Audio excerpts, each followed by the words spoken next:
Good day everyone, I am Iver, Olin and Sones, a third-year student taking Bachelor of Secondary Education, major in English under the College of Education of the University of Batangas.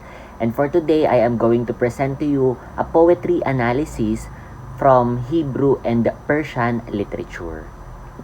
First, we are going to analyze the literary piece Parable of the Good Samaritan, which is from the Gospel of Luke chapter 10 verse 25 to 37. This is from the Hebrew literature. This is the full context of the Parable of the Good Samaritan, but anyways, I am not going to read it full to you because later on we will discuss its summary. This is the parts of the analysis. First is the title, the summary, the meaning and the theme, and the poetic devices that are used. The title is Good Samaritan. The title means a kind-hearted or native inhabitant of Samaria. The word good can be synonymously related to the kind-hearted, and Samaritan is a native or inhabitant of the place Samaria.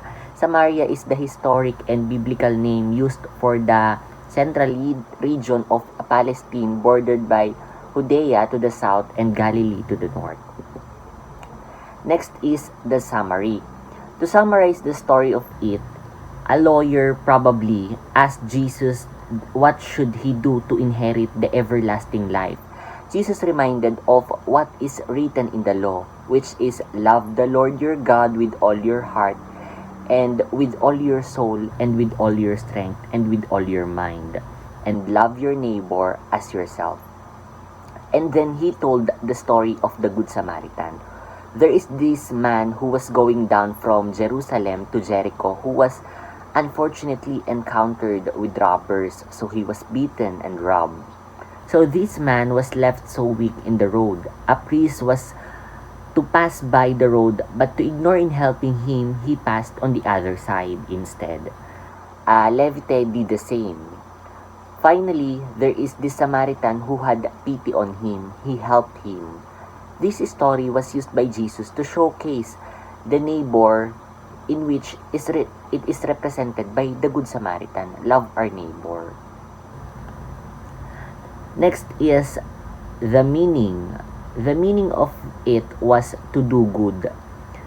The subject of the literary piece is the Good Samaritan. The persona was the author as he narrates the story of the literary piece. The author wrote the story in order to showcase the act of kindness to others.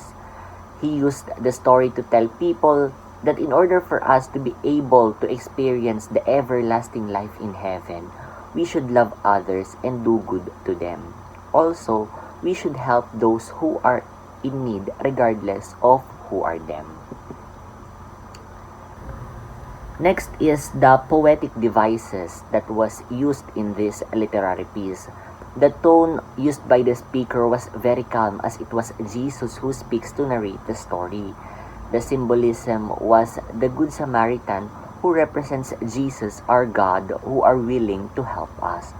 And the point of view used was third-person point of view because the narrator of the story speaks to others. Next is the theme. The theme of this literary piece is that love your neighbor as yourself.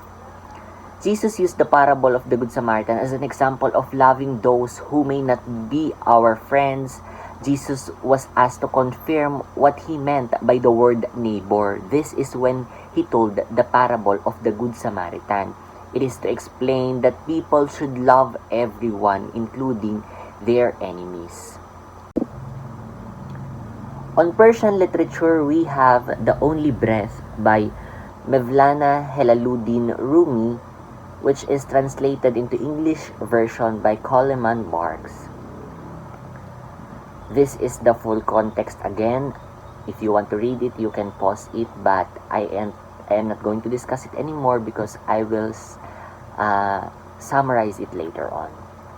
So the title of the poem can mean as life. The word breath means the air taken into or expelled from the lungs, an inhalation or exhalation of air from the lungs, or the power of breathing, which is life.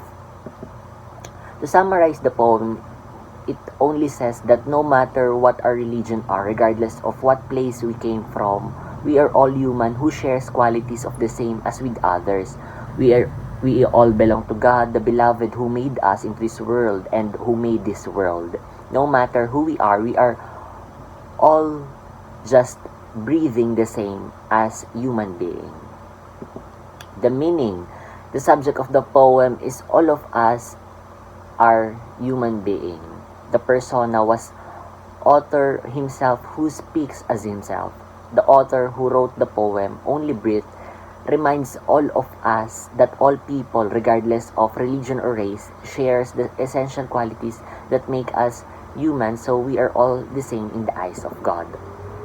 The poetic device that was used is the first person POV, in which the author speaks about himself. The theme of the poem was to mean that we are all created by God in the same way and we belong to Him. We can reflect that we should not be afraid or judge other people, other races, because we are all human who breathes the same air in this world to live and have life. In the end, only breathe connects us. Let me end my presentation with this Bible verse from Galatians chapter 5 verses 22 to 23. The fruit of the Spirit is love, joy, peace, patience, kindness, goodness, faith, gentleness, and self-control. Against such things there is no law. Thank you very much and have a good day, everyone.